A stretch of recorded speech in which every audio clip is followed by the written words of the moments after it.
కావాలి. నెంబర్ 1. ఈ మధ్యకాలంలో 70 సంవత్సరాల పైబడినటువంటి సీనియర్ సిటిజన్లకి నరేంద్ర మోడీ గారు వీళ్ళు వాళ్ళు అనే తేడా లేకుండా ఆరోగ్యానికి ఎట్లా గ్యారంటీ ఇచ్చిందో మాకు కూడా తప్పకుండా గ్యారంటీ కావాలనే సంకల్పం ఏదైతే ఉందో అది తప్పకుండా న్యాయబద్ధమైంది కూడా. ఒకప్పుడు కేంద్ర ప్రభుత్వ సంస్థలు గొప్పగా వెలిసినవి. ఇవాళ ప్రైవేటు కంపెనీ కనుక ఉంటే ఇట్లాంటి పార్కులు ఉండవు, ఇట్లాంటి మనకు ఈ కమ్యూనిటీ హాల్ కూడా ఉండవు, ఫెసిలిటీస్ ఉండవు. ప్రభుత్వపరమైన సంస్థలు ఉంటే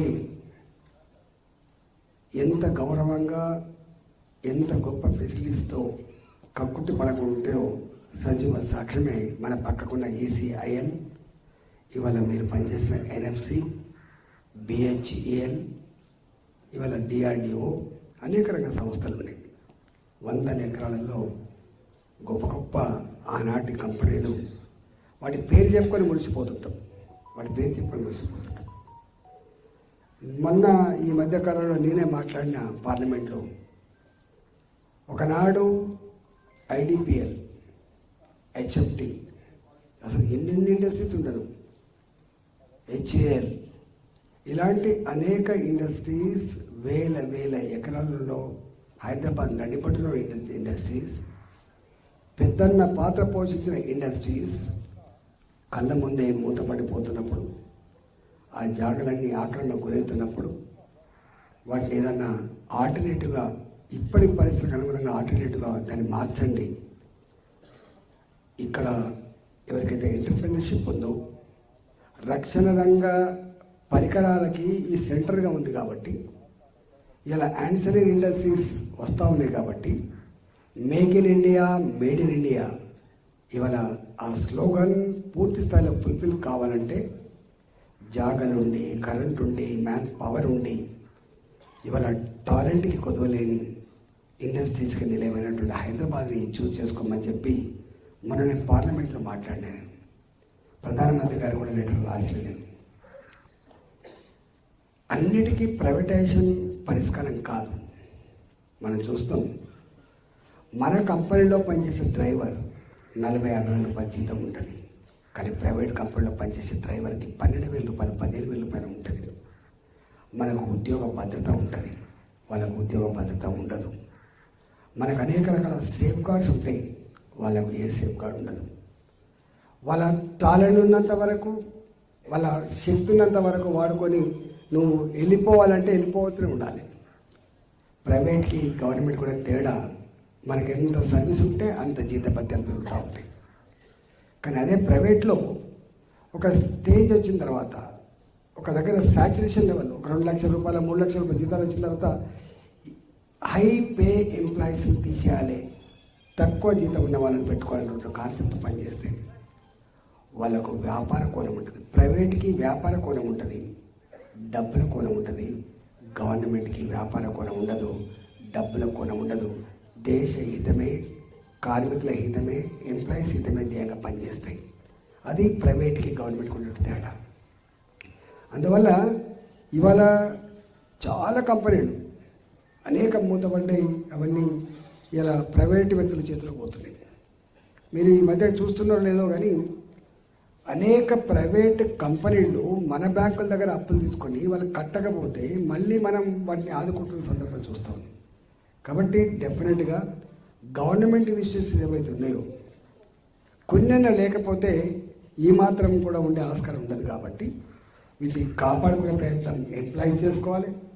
కాపాడుకునే దానికోసం మాలాంటి కూడా తప్పకుండా ప్రయత్నం చేస్తామని చెప్పి మీకు హామీ ఇస్తా ఉన్నాం. నేను వ్యక్తిగా ఎప్పుడు కూడా, ప్రభుత్వాలు ఎప్పుడు కూడా అవి వ్యాపార కొట్టాలు కాదు.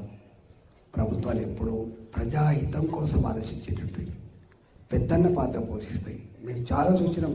ఇక్కడ షుగర్ ఇండస్ట్రీ వచ్చినప్పుడు అనేక ప్రైవేట్ షుగర్ ఇండస్ట్రీస్కి పెద్దన్న పాత్ర పోషించేది నిజాం షుగర్ ఫ్యాక్టరీ. కానీ అది బంద్ అయిన తర్వాత రైతుల చెరుకు తగలబెట్టుకున్నారు. కొంటూ లేడు, రేటు నిర్ణయించడం లేడు. అంటే మన ఇండస్ట్రీస్ ఉంటే ఎప్పుడో ఒకనాడు మన కొంత దాన్ని ప్రజల పరం అవసరమైనప్పుడు కొంత ప్రజలకు అంకితం చేసి ప్రజలకు సౌకర్యం కల్పించే ఆస్కారం ఉంటుంది. కానీ ప్రైవేట్ కెనాట్ డూ, ప్రైవేట్ వచ్చేసే ఆస్కారం లేదు. అందువల్ల ఇవాళ మనకు మోడీ గారు వచ్చిన తర్వాత కొంత అవేర్నెస్ వచ్చి అలా మేము నవరత్నాలు ఏవైతే నవరత్నాలు చెప్పంటున్నామో ఇవాళ కొంత రీచ్ అయినాయి, ఇలా లాభాల బాట పడతా ఉన్నాయి.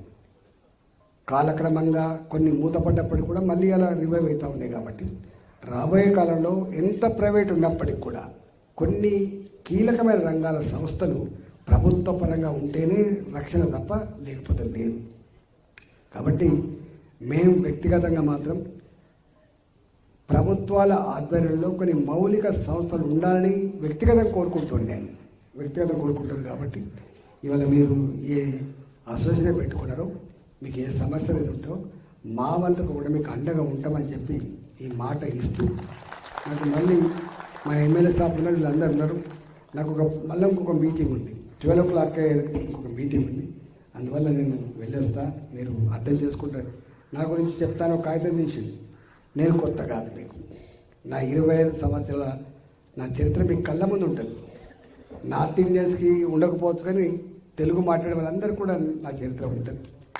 నేను తెలంగాణ ఉద్యమంలో 14 ఏళ్ళు పనిచేసిన, ఈ రాష్ట్రం ఏర్పడ్డాక తొలి ఆర్థిక మంత్రిగా మీకు కష్టకాలం ఉన్నప్పుడు, మీకు కరోనా కష్టకాలం ఉన్నప్పుడు ఆరోగ్య మంత్రిగా పనిచేశాను. కాబట్టి ఇవాళ మీరు ఎప్పుడైనా మీకు ఏమైనా సమస్యలు ఉంటే మాలాంటి చెప్పే ప్రయత్నం చేయండి.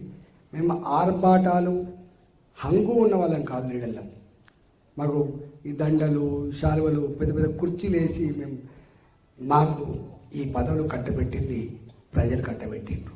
ఈ అధికారం మీరు ఇచ్చింది. మేము పెత్తనం చేయడం కోసం ఈ అధికారంలోకి రాలేదు.